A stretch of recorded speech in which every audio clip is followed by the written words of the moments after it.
the CIECA Business Message Specification Schema. And what we are doing with it that constitutes exciting news as judged by the responses we got last September at the implementation conference. My title page talks about the next generation being about addressing the needs of implementers and maintainers. And by implementers, I mean the folks that are trying to use our CIECA resources to run their business. And by maintainers, it's the people I work with on a weekly basis in the CIECA committees that are trying to make this stuff happen on a volunteer basis. I think in the past, why we needed a next generation was because we've been in a maintenance mode on this schema for the last 7 years.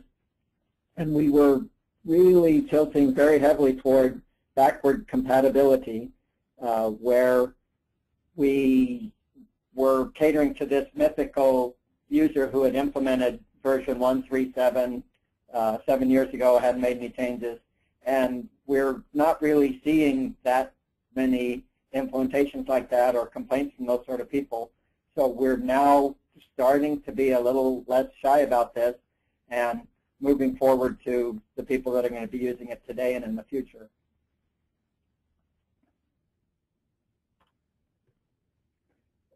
Why we needed to regenerate the BMS schema. Now, by saying regenerate, this is how I explain the next generation. We're regenerating the schema to overcome the problems of so much years of a maintenance mode. So in 2010, we had reports from a number of new members and implementers that they couldn't load the schema.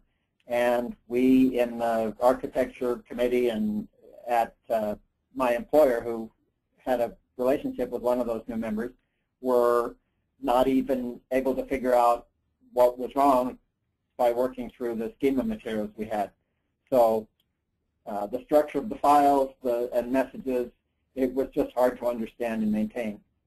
And more specifically, the schema was architected all those years ago, I think 2004, from the actual committee made a Word document about what the message should be, and it had to be implemented in XML schema. And we had an original architect at that time who took a particular approach to using include files, using common data types, and the users that were having trouble with it were using BizTalk as their tool, and it had a helpful feature that before it was going to do anything for you, each and every one of the XSD files had to validate, and some of them weren't valid. And we had 3 trading partners in this mode, and after a while they got tired of the explanation that it works for us. You just start at the root level using whatever validator you have, and it's valid. And apparently that, while true, wasn't very helpful for BizTalk users. So we went on to actually do a diagnosis. And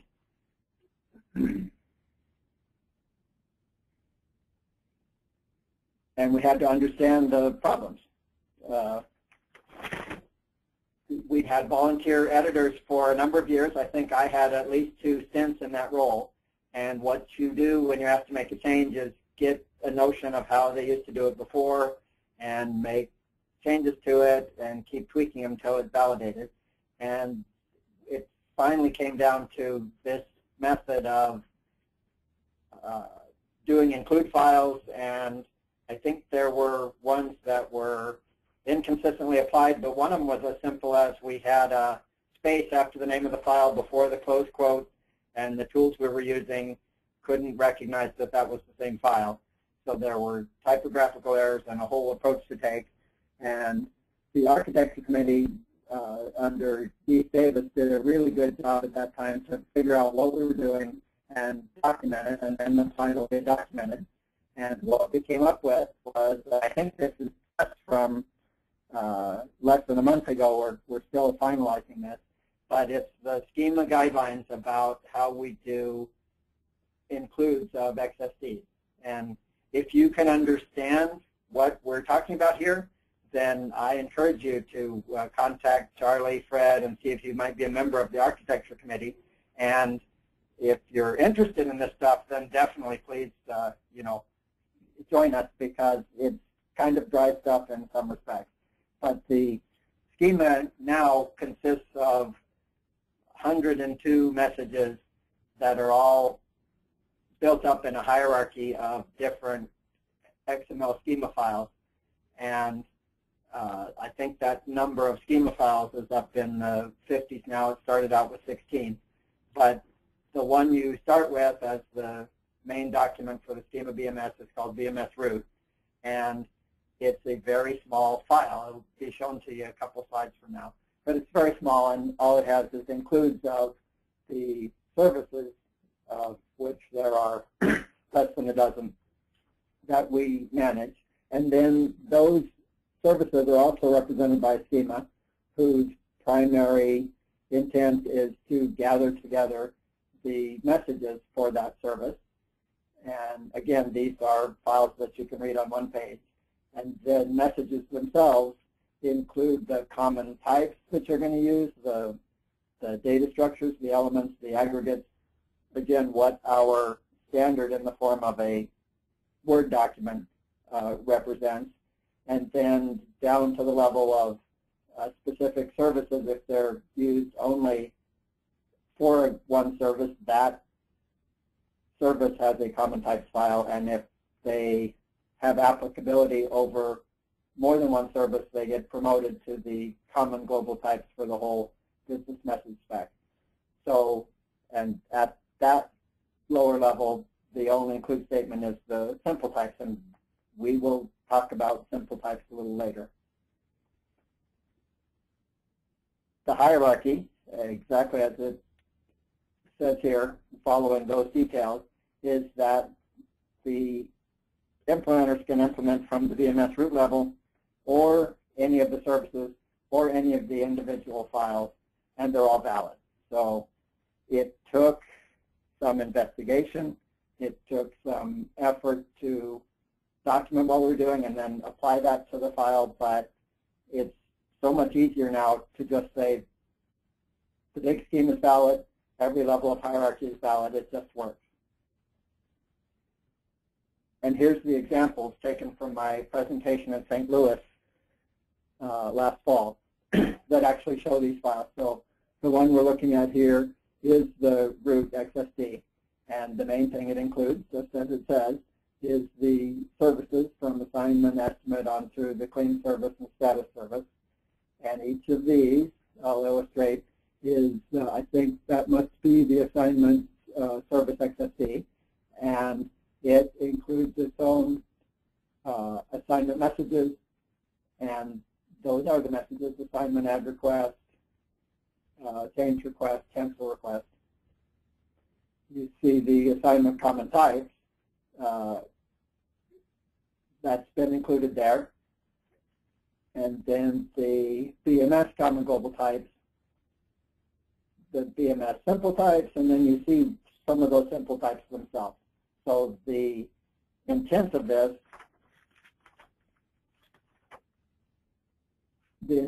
was to have understandable hierarchy, simple at the top, getting down to the details, localized in a particular file, and then when there was commonality and the potential for reuse, they were all going to be gathered here in the common types file.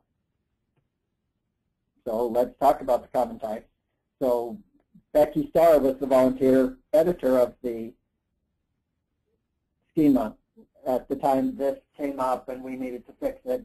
And she kind of liked that approach and promoted it within the architecture committee, that we should all be able to understand what we were doing, how it was architected and designed, so that someday she could turn over that volunteer role to someone else, and they would understand it not because they had to call her every day, but because they could refer to the schema guidelines that we're working from. So I think big kudos to Becky for an approach that says find out what the problems are, fix them one time at the source, and that was the start of the new generation and why we're having this talk today. So I'm now talking about the main gist of today's presentation is that we cleaned up craziness that had grown over a period of 7 years to the common types. And you'll see this excerpt in the middle of the screen is just what we looked at before when we were following through the hierarchy of include files. And it shows some very useful, reusable types, an indicator whose value can be yes, no, or unknown, a date time, we use it for all kinds of stuff, and a phone number, which is usually included in aggregates that are rolled up, but it's also reused more than once. So you want to define them once, you want to reuse them frequently. So these are examples of a bunch of places you would use an indicator to indicate whether it's a total loss or not at entry, on down to whether there was prior damage or the keys are available. A very short excerpt of the different places we use the date time type is shown in a create date time, transmit date time, database date time through recovery of the vehicle date and time. And then because we have done the reuse at an aggregate level, there's only 2 examples of using the phone number type in all of the BMS, but they're both shown here. So if I'll go back one slide, you see the intent was to define them once, use them frequently. But the reason these slides are titled craziness is that we weren't doing that by the time Becky got to maintaining this. She found that we didn't have any simple type that was a character field that was 80 characters in length, but rather we named them after the BMS element where they were going to be used, and they were used just one time, but defined multiple times. So this is just an example, but it shows a few of the favorites that can fit on one screen that are all defined exactly the same way. So we had a principle and a philosophy that the whole industry has about reuse, common types, standardization, and then we had a huge buildup of actual single-use names that were doing just the opposite. And I do remember in a few of my stints of maintaining the schema on behalf of the consortium, I would do the same thing. I'd say, what are the new messages? What are the new elements? Let's take the element name and put type after it and then figure out what type it was. And maybe I thought I'd get back to it later and clean it up or apply common types, but after a while we had really a lot of craziness to clean up.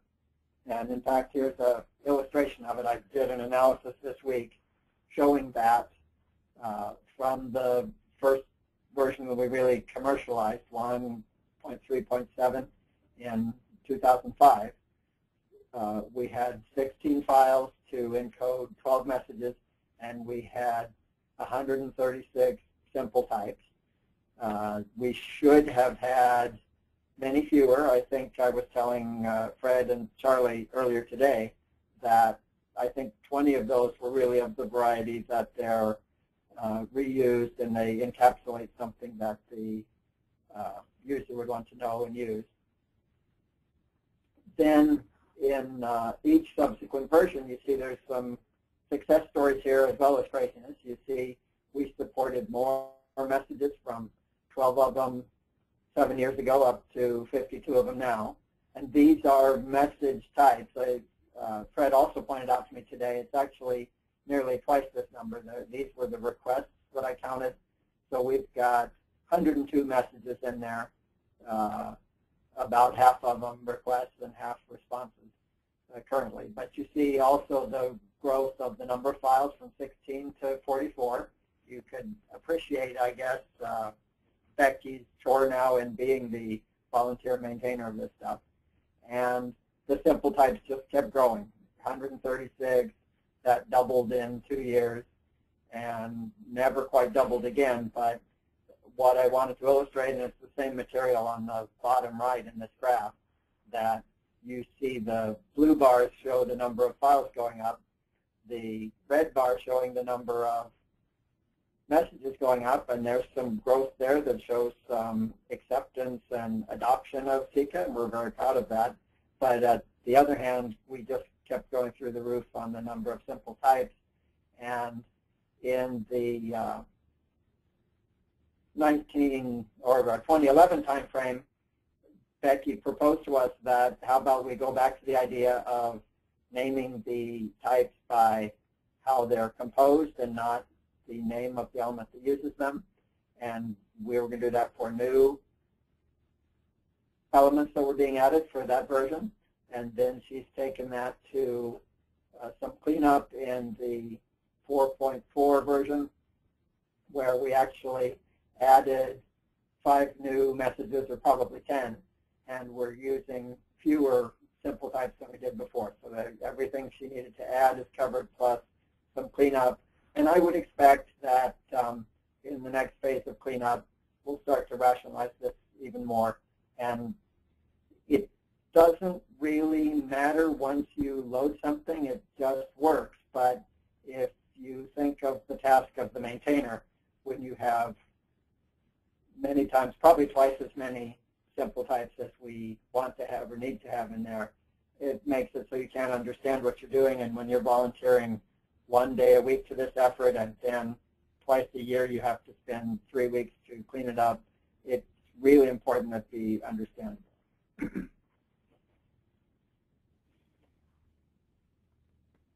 So this is the summary of what we did in the cleanup phase, which was develop schema guidelines to help the future committees and editors understand the architecture, or another way to say that is to document what we had to go back and figure out we had done over a 7-year period. We applied the guidelines to clean up included XSD files, and then moved on from there to apply the guidelines to stop growing the common types, start reducing them. And the last sentence here is there's more room for improvement, yes. So I showed for the first time we went down a little and stopped the growth of common types craziness, but should the time permit it, the editor is going to have a chance to apply that a lot more and keep making it smaller and better to understand. So that is the first phase of what's going to be in the next generation of the CIECA business message specification schema. The second phase, and that phase is about cleaning up common types. The second part, which will be the subject of its own CCAS in a few months here, is about using code lists and having them supported by the schema and not own a separate document. And the way we're going to introduce this to you is by reprising some of the slides out of my popular and controversial implementation conference presentation that had the title Adapting Standards and Extending the Schema. This talks about extensions that my company and your company might need to make to just use the schema and do data validation within the XML tool set instead of within your application. But the second part introduces the exciting prospect of having to do that as well for the code list, of which we have a growing number. And a big part of the popularity of this, I think, was the word I coined, strictifying the schema. And it's about the specification by this industry consortium is a compromise. It's not so much a common way to do things, but a common way to express things done differently. And this has been driven home to me over, is it 15 years I've been doing these committee meetings. You have to explain this over and over, and the members of the collision industry don't have the same field lengths or names for things, and we're not saying they have to on their applications, on their reports, on their screens, but we certainly have to talk the same language when we exchange documents. That's the whole reason we're here. And that's what we've got. You allow the longest field length that anyone has to be the one that goes in the standard, and that's a big score for them. Their documents will be validated to that length, and it can be inconvenient for the ones where you can get field lengths that vastly overflow what you have available. And one approach to having this work for you is to be permissive. So you've got to expect that documents that you import can overflow from long data elements, can have unexpected code list enumerations, and might fill in different elements where there's an option, as there are many, to a form that is where you expect to find it. So I'm illustrating for you in the next few slides how you can extend the schema with pretty minor changes, and that's important because we're updating the schema twice a year here at CIECA. But the things that should be really important to an implementer are enforcing your most vital data requirements, converting code lists to XML enumerations, and I'll also show formally extending Open Enums with unions.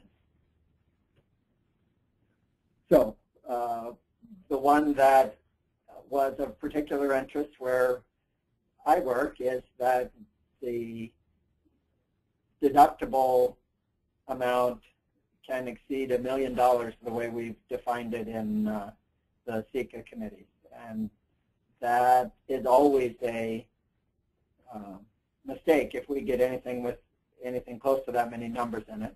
So we've got a stricture that, for illustration purposes, I'm calling my own deductible amount type, and the comment is that it defines the deductible restrictions on my planet. And now it comes down to 0 to almost $1 million. And similarly, the policy number type is a key for so many things that we do, and to have a longer length than what we actually use has caused problems for importing to us for years, and we use the same approach. So in the top example, we have a numeric value that we're enforcing, and in the second one, it's a string length value we're enforcing. So by making those changes to the schema, a specific schema for your company, this is an example of the common types we discussed earlier that we're cleaning up. And now deductible amount, instead of being the deductible amount type from CIECA common type, we're going to use my own deductible amount type that we just defined on the last page. And this is the way we're using it. The payoff of that is when you actually process a document where the policy number is too long, as is shown here, or the deductible is too big, it's not your application code that worries about that.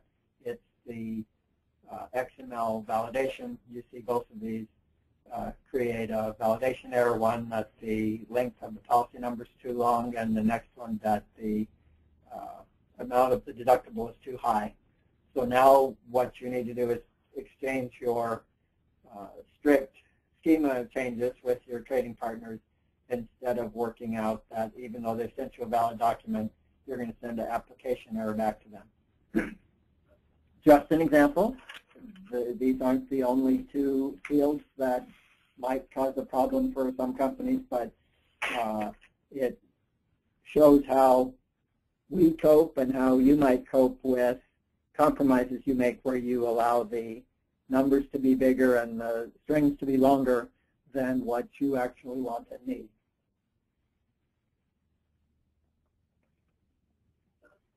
The next illustration here is the one that admittedly caused a little excitement at the implementation conference last fall and started some wheels in motion for CIECA and in a very exciting direction as far as I'm concerned. But it shows you that we had a address type, and when it gets down to its state province field there, about 6 lines from the top of the field, we're using a state province enum. And if you're familiar with how the current production schemas work and have worked since 2004, we have a data type called closed enum. And in the Word document that is the business method specification, we say that this enum is an enumerated type, and to find out what codes you're allowed to use, look on our Excel spreadsheet that lists them, and if you're good boys and girls and do that, everyone is happy. And if you're not, you have the same problem as if you had $1 million deductible. You've got values in there that aren't on the list that you agreed to use. And the simple way to remedy that is to take closed enum, which is nothing more currently than a 80-character field, and put all the values in it. It's easy for this one, where there are, as we know, 50 states, a handful of Canadian provinces, and I think we have 8 or 10 other fun ones from military post offices around the world. But it gets different when you have some of these lists with 4,000 entries in them. Once you've defined a code list specifically in the schema, then the payoff, just like we showed in the example with the deductible, is that you have the state province of XX in this example is a validation error. And again, in this case, you wouldn't even need to exchange those strictures with your trading partners. If they would expect an invalid XML document response back if they're making up state codes or a number of the common things to exchange, part types, labor types, etc.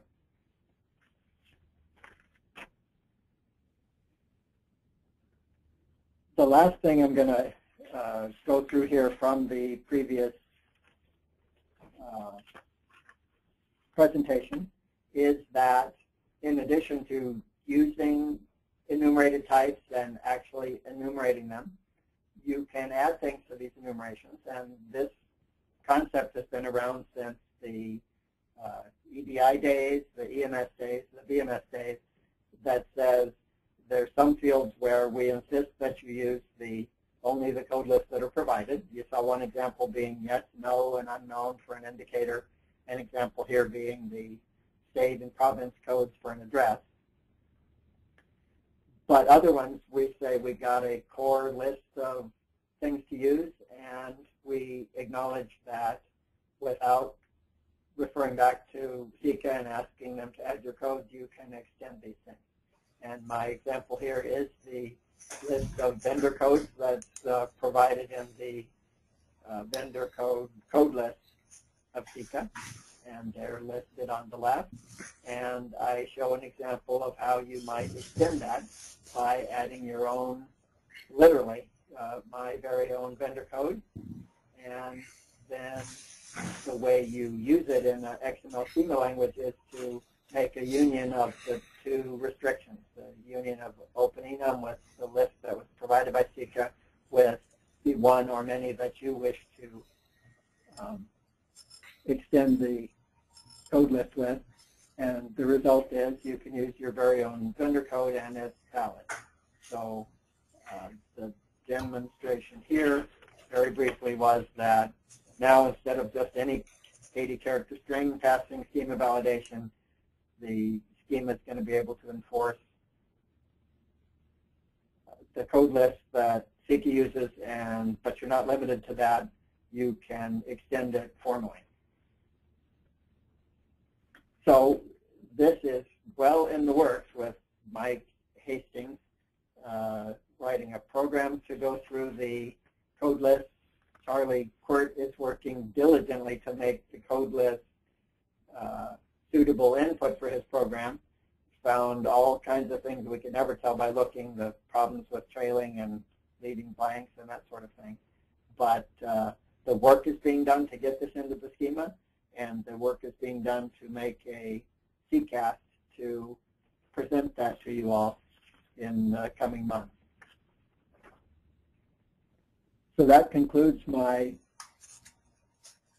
prepared material, and I'm prepared here to take your questions or any that anyone has presented to Fred up to now. Well, we've got one question that had come in. Is, you know, the person asked if they could get a copy of the slides, and I answered the person and saying that the copy of the slides will be available to all those that attended. They will be in PDF format. I had a question, though, Dan. You know, when you talked about the simple types, and you had, you know, color, you know, we had all these 80 character things. What is the impact, you know, of making the change? I mean, it all makes sense. Will it make things easier? You know, less complicated, more difficult? What for, you know, for the developer, that is? For the developer, you're going to the net effect's going to be the same. You're going to have the elements with the names that we have them, with the definitions that we have them. But as Mike has pointed out, in Mike Hastings, when they import these things into his Microsoft tool set, each of the simple types becomes an object in the implementation that imports it. And so my expectation is it will not only be a smaller set of things for the likes of Becky and her successors to maintain in the text document that is the schema, but the number of objects that are created from it will be correspondingly smaller, and the benefits of the simplification will go to automatic implementations just as much as it is for people that are trying to read and write these XSD files. Okay. We have another question that's come up, and it's, what is the timeline for implementing this new version, if you will? Charlie can help me out with this, but I think the new version 4.4 that I showed as being the first one that has fewer simple types in it is the current release. Is that not the case, Charlie? That is the case, and because there's an overload of work here, changing these to the simple types and getting it done that way, it's going to be on a progression basis as Becky has time. We were trying to get it all done for the 2012 R2 release. That's the hopes, because of what we've got, adding all the types. There's going to be, when you have the next presentation, you'll find out that each BMS table will have its own type as well, and there are multiple aggregates within some code tables, not just one aggregate for one code table. And so that's part of the work I'm going through, but that also means Becky has to implement that in hers. So she's got an inordinate amount of work to get done. So we're still shooting for 2012 R2 to have this completed, and we'll give you updates as to where that's at. Again, what Dan already covered was on an ongoing basis. This is how already had started before, and some of the conversion work has already started. So it started already. When is it going to be complete? And that's what we're shooting for right now. That's our target. Yeah, we sure are. And so the second release of a given year, last year we had the meeting in October in Madison to QA the efforts that have been done, and then the actual release comes out or came out in December. Is that right, guys? Yes. So the goal is very much to have the work on this done in this year's second release, which should be very late in the calendar year. But as you can hear, this work being done by volunteers, not everyone's guaranteeing it, but that is our hope and expectation that we finish it this calendar year. Yes. Good question. So the short answer is it's projected for 2012 R2, right? Correct. Okay. That's the answer. Sorry about that. Yes. No, that's all right. I'm just teasing here. Yep. Are there any other questions?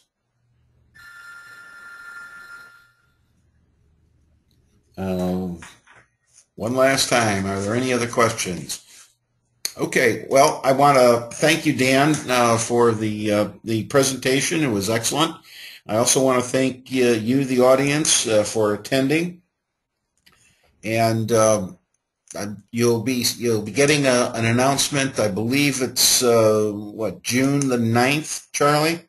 Correct. June the 9th is when we're planning the second CIECA cast. Hope you all attend. And it's be the same time. So anyhow, I want to thank everybody again, and thank you, Dan. Yes, and Fred, may I make one final pitch for Sure. If any of this resonated with attendees who think they want to be a part of our committee structure, please come, because your thoughts and contributions are welcome. Well, you headed me off, but that's great. That's great that you did. I'm going to do a correction out here, Fred. It's June 7th. I was thinking it was the 9th. It's June 7th. June 7th. Okay. All right. Well, thank everyone, and hope everybody have a great day. Thanks, Fred. Thanks, Dan. Appreciate it. Thank you.